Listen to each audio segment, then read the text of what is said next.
I never thought my own sister would humiliate me at what was supposed to be the happiest day of my cousin Rachel's life.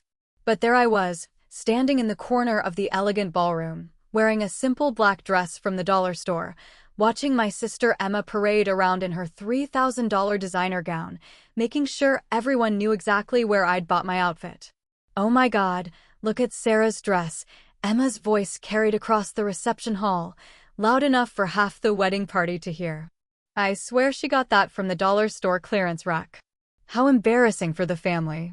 The group of relatives around her, my aunts, cousins, and family friends, turned to stare at me with a mixture of pity and secondhand embarrassment. I felt my cheeks burn as conversations quieted and eyes followed me across the room. Emma wasn't wrong about where I'd bought the dress, but she had no idea why. For the past 3 years, I'd been living what most people would call a very modest lifestyle. I drove a 15-year-old Honda Civic with a dented bumper, lived in a tiny studio apartment in the worst part of town, shopped exclusively at thrift stores and dollar stores, and worked what appeared to be a mundane office job downtown. To my family, I was the disappointment, the sister who never quite got her life together while Emma climbed the corporate ladder at her marketing firm. "Sarah, honey," my Aunt Linda approached me with that patronizing tone I'd grown to hate. "You know, if you ever need help with, well, anything really, the family is here for you. Maybe Emma could help you find something better at her company." I forced a smile and nodded. "Thanks, Aunt Linda. I'm doing just fine, actually." "Of course you are, dear." She patted my shoulder like I was a lost puppy. "But working at that little office downtown, well, there's no shame in admitting when you need a hand up." What Aunt Linda didn't know, what none of them knew, was that my little office downtown was actually a front. The building housed one of the most classified operations on the East Coast.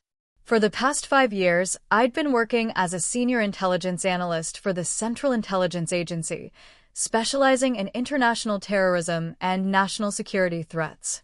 The modest lifestyle wasn't by choice, it was by necessity. Deep cover operatives like myself had to maintain believable personas.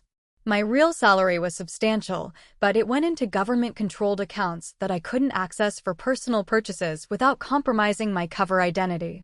Every aspect of my public life, from my apartment to my car to my clothes, was carefully crafted to maintain the illusion that I was just another struggling 20-something trying to make ends meet. But tonight, as Emma continued her humiliation campaign, moving from group to group and making sure everyone knew about her poor sister Sarah, I was reaching my breaking point. "She's been wearing the same 3 outfits for months," Emma was now telling my cousin Mike and his wife.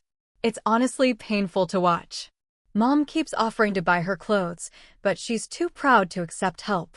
Mike glanced over at me sympathetically. "Maybe we should include her more, help her network or something?"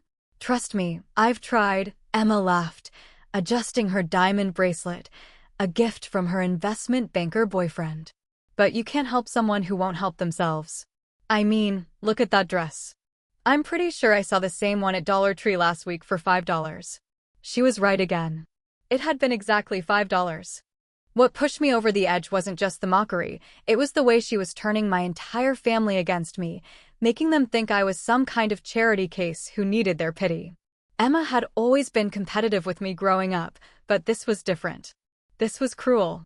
I excused myself from Aunt Linda and walked to the ladies' room, where I pulled out my encrypted phone, a device that looked like any other smartphone but was equipped with military-grade security features. I scrolled through my contacts until I found the number I was looking for: Director Patricia Martinez, my direct supervisor and the Deputy Director of Operations for the CIA. I sent a simple text: "Cover may be compromised. Request permission for limited disclosure." Her response came within minutes: "Approved. Minimal exposure only. Maintain operational security." I smiled for the first time all evening. It was time to remind my sister that things aren't always what they seem.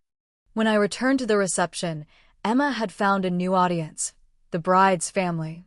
Rachel's parents, her aunts and uncles, and several family friends were now getting the full rundown on my situation. "It's just so sad," Emma was saying, shaking her head with fake concern. "Sarah used to be so ambitious in college. We all thought she'd be the one to really make something of herself. But sometimes people just plateau, you know? She's been stuck in this dead-end job for years, barely making rent. I keep telling her she needs to aim higher, but Emma, I interrupted, walking up to the group with a calm smile. Mind if I join the conversation? I heard my name. She had the decency to look slightly embarrassed at being caught talking about me, but she recovered quickly. Oh, Sarah. We were talking about career paths and about how I'm a disappointment to the family. I asked sweetly. How I can't afford nice clothes or a decent car. The group shifted uncomfortably, but Emma's boyfriend Derek, who'd been drinking steadily all evening, decided to jump in. Look, no judgment here, Sarah, he said with a smirk. We all start somewhere. I remember when I was making minimum wage too. The key is having goals, ambition, you know? Maybe Emma could introduce you to some people. That's very kind of you, Derek, I replied. But I'm actually quite satisfied with my current position. Emma laughed. Sarah, filing papers and answering phones isn't really a position. It's just a job. You're right, I nodded. It's much more than a job. It's a calling, really. Serving your country, protecting national interests, working with some of the most brilliant minds in intelligence and defense. Derek snorted. Intelligence? Sarah, you work at some random office building downtown. Let's be realistic here. That's when my phone rang. Not my regular phone, my encrypted device. The ringtone was different, more official. I looked at the caller ID and couldn't suppress my smile. Excuse me, I said, stepping slightly away from the group. I need to take this. Sarah Martinez, I answered in my professional voice, crisp, authoritative, completely different from the meek tone I'd been using all evening. Agent Martinez, this is Director Rodriguez, came the voice on the other end, right on schedule, as we'd arranged. I need you to come in tonight. We've got a situation developing with the Moscow asset, and I need your assessment on the intelligence reports. The conversation at my table had completely stopped. Everyone was staring at me. Understood, Director, I replied. I'll need about 30 minutes to wrap up here and change into appropriate attire. Should I coordinate with the State Department liaison? Affirmative. And Martinez? Good work on the Prague operation last month. The Secretary of Defense specifically mentioned your analysis in his briefing to the President. Thank you, sir. I'll be there shortly. I ended the call and turned back to the group, who were all staring at me like I'd just sprouted a second head. I'm sorry, I said, slipping the phone back into my purse. Work calls. You know how it is. Work. Emma's voice was barely a whisper. Sarah, who is that? My director, I replied casually. There's a situation that requires my immediate attention. International security matter. I can't really discuss the details. Derek had gone completely pale. Director of what? Before I could answer, another phone rang. This time it was Rachel's father's phone. He answered it with a confused expression. Hello? Yes, this is James Morrison. What? I'm sorry, who is this? His expression changed as he listened to the caller. His eyes found mine across the room. Yes, she's here, he said slowly.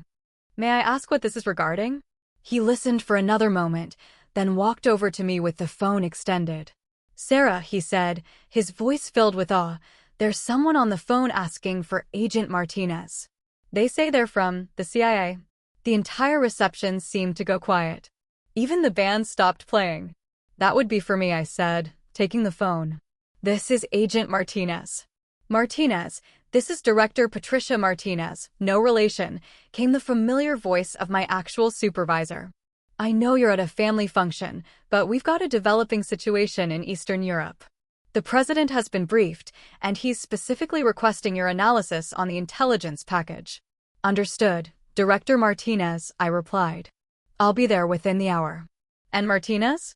Bring your go bag. You might need to be wheels up for Langley tonight. Copy that. I handed the phone back to Rachel's father, who looked like he was in shock. I'm afraid I need to leave, I announced to the room. National security takes precedence over social events. Emma was staring at me like she'd never seen me before. Sarah, I don't understand. You work for the CIA? I've been a senior intelligence analyst with the agency for 5 years, I replied, specializing in international terrorism and national security threats. The dead-end job you've been mocking? I hold a top-secret/SCI clearance and regularly brief members of Congress and the National Security Council. The room was so quiet you could hear a pin drop. But your apartment, your car, your clothes. Derek stammered. Cover identity, I explained. Deep cover operatives maintain believable personas to protect their real identities and operations. Everything about my public life is carefully constructed by the agency's psychology and identity specialists. The dollar store dress? Aunt Linda asked weakly. Part of the cover.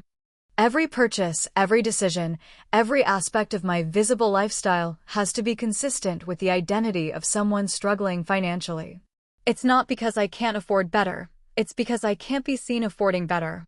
Emma sank into a chair. Why didn't you tell us? Because that's what classified means, Emma. Because the safety of American assets overseas depends on people like me maintaining our covers. Because my real job involves tracking down terrorists and preventing attacks on American soil, and that work requires sacrifices that most people can't understand. I pulled out my credentials, a leather folder containing my official CIA identification and badge. Several people gasped when they saw it. While you've been worried about my $5 dress, I continued, I've been working 18-hour days analyzing intelligence that helps keep this country safe. Last month, my team prevented a planned attack on 3 major airports.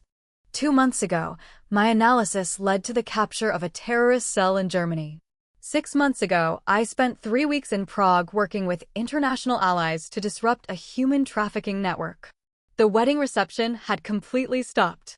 Even the bride and groom had made their way over to see what was happening. Sarah, Rachel said softly, I had no idea. None of us did. That was the point, I replied. And, honestly, I was content to keep it that way. But watching my sister spend the evening humiliating me in front of our entire family, making everyone think I was some kind of failure who needed their pity, well, that crossed a line. Emma's face was red with embarrassment and shame. Sarah, I'm so sorry. I didn't know. You didn't know because you never asked. I cut her off. You assumed. You saw the surface and decided that was the whole story. You never once considered that there might be more to my situation than what was visible. Derek had gone from smug to mortified. Jesus, Sarah, I feel like such an idiot. When I was talking about minimum wage and ambition, you were talking to someone who makes more in a year than you'll probably see in 5, I said bluntly. Someone whose work has been personally commended by the director of the FBI, the Secretary of Defense, and yes, the President of the United States. My phone buzzed again. A text from Director Martinez. Car is en route. ETA 10 minutes. I need to go, I announced. Rachel, congratulations on your marriage. I'm sorry this disrupted your reception. Don't apologize, Rachel said, hugging me tightly. I'm so proud of you. We all are. As I walked toward the exit, Emma caught up with me. Sarah, wait. Please. I'm mortified. I've been treating you like you were some kind of charity case, and the whole time you were. Serving my country, I finished. Yes. Can you forgive me? Can our family? I paused at the door. Emma, I love you. You're my sister. But tonight you showed me that you care more about appearances and social status than you do about the people you claim to love. You spent an entire evening trying to humiliate me because you thought I was beneath you. I was trying to help. No, you were trying to elevate yourself by putting me down. There's a difference. A black sedan with government plates pulled up outside. That's my ride, I said. I have to go prevent an international incident. As I walked toward the car, I heard Emma calling after me. Sarah. When will you be back? Can we talk? I'll be in Europe for the next 2 weeks, I called back. Classified assignment. But when I get back, we can have a conversation about respect, assumptions, and what it really means to support your family. The driver, a fellow agent I recognized from headquarters, held the door open for me. Rough night, Martinez? He asked as I slid into the back seat. You could say that, Johnson. But sometimes people need a reminder that things aren't always what they seem. As we drove away from the wedding venue, I pulled out my phone and saw 17 missed calls and 43 text messages from various family members. Word was spreading fast. The next morning, while I was on a plane to Brussels for an emergency NATO intelligence briefing, Emma posted something on Facebook that showed up in my secure email feed. I owe my sister Sarah the biggest apology of my life. Last night, I learned that while I've been judging her for her modest lifestyle, she's been quietly serving our country as a CIA analyst, working to keep all of us safe. I'm ashamed of my behavior and incredibly proud of her dedication and sacrifice. Some heroes don't wear capes. Some wear $5 dresses to protect their cover while they protect our nation. Sorry doesn't begin to cover it, but Sarah, I'm sorry. 3 weeks later, when I returned from my assignment in Europe, I found my apartment building surrounded by news crews. Apparently, someone had leaked the story about this CIA agent who was mocked for her dollar store dress, and it had gone viral.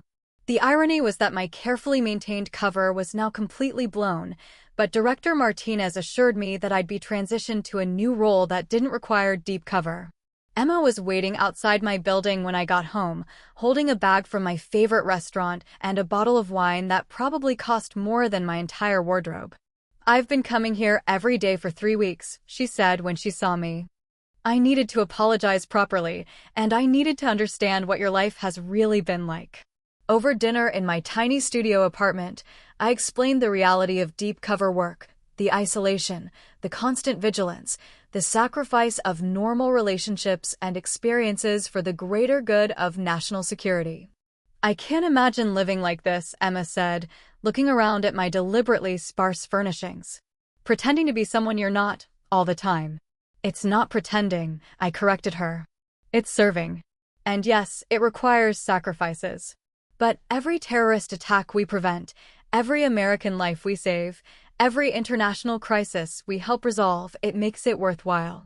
I've been thinking about what you said at the wedding, Emma said quietly. About caring more about appearances than people. You were right. I was so focused on what I thought success looked like that I completely missed what real success actually is. Real success, I replied, isn't measured by the cost of your dress or the size of your paycheck. It's measured by the difference you make in the world, the lives you touch, the service you provide to something bigger than yourself. Emma nodded, tears in her eyes. I want to do better. Be better. Is it too late for us? It's never too late for family to start over, I said. But it has to be real change, Emma. Not just guilt over getting caught. 6 months later, Emma had made significant changes in her life.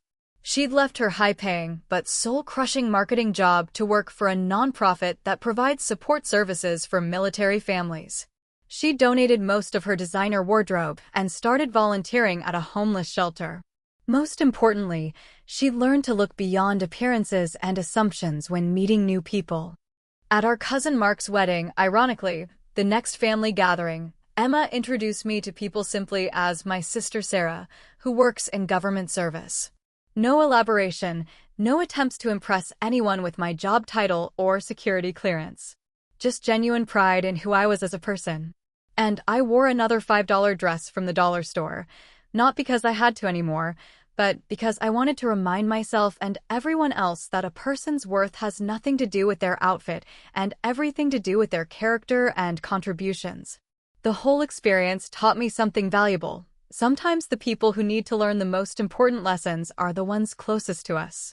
Emma's public humiliation of me had been painful, but it ultimately led to a deeper, more honest relationship between us and helped her become a more empathetic, less judgmental person. As for the rest of my family, they learned that assumptions can be dangerous and that everyone has a story that's deeper than what appears on the surface. Aunt Linda now asks about people's lives and interests before making suggestions about what they should do with themselves. Derek became much more humble and respectful in his interactions with others. Even Rachel thanked me for the lesson in humility that had inadvertently become part of her wedding reception. The viral news story eventually died down, but it sparked conversations across the country about judging others based on appearances, the sacrifices made by intelligence and military personnel, and the importance of looking beyond the surface before drawing conclusions about someone's life and worth. I never regretted my decision to reveal my true profession that night. Sometimes pride and arrogance can only be corrected by a shock to the system, and sometimes that shock has to come from the person being underestimated. My sister learned that success comes in many forms, that service to country is more valuable than service to ego, and that the person you're mocking might just be the one standing between you and danger. And I learned that while maintaining cover is important for operational security, there are moments when the cost of silence becomes too high, moments when allowing misconceptions to persist does more harm than good. Today, Emma and I have the strongest relationship we've ever had. She's one of my closest confidants, within the limits of what I can share, and I'm one of her biggest supporters in her nonprofit work. She still teases me occasionally about my fashion choices, but now it comes from a place of love and understanding rather than superiority and judgment. The dollar store dress still hangs in my closet, a reminder that true strength doesn't come from what you wear or drive or live in. It comes from who you are, what you do when no one is watching, and how you serve something greater than yourself. And sometimes it comes from knowing when to let people underestimate you and when to remind them that they don't know the whole story. In the intelligence community, we have a saying, the best weapon is the one your enemy doesn't know you have. That night at Rachel's wedding, I learned that sometimes the same principle applies to family dynamics. Sometimes letting people reveal their true character through their treatment of who they think you are is more valuable than impressing them with who you actually are. But when the time comes to set the record straight, make sure you do it in a way that leaves a lasting impression. Because the goal isn't just to shock or embarrass, it's to teach, to grow, and to build stronger, more honest relationships based on respect rather than assumptions. The moral of the story is simple. Never judge someone based on appearances alone. You never know who might be serving their country while wearing a $5 dress, who might be saving lives while driving a beat-up car, or who might be protecting your freedom while living in a studio apartment. Respect everyone, assume nothing, and remember that true worth is measured by character and contribution, not by clothing and possessions.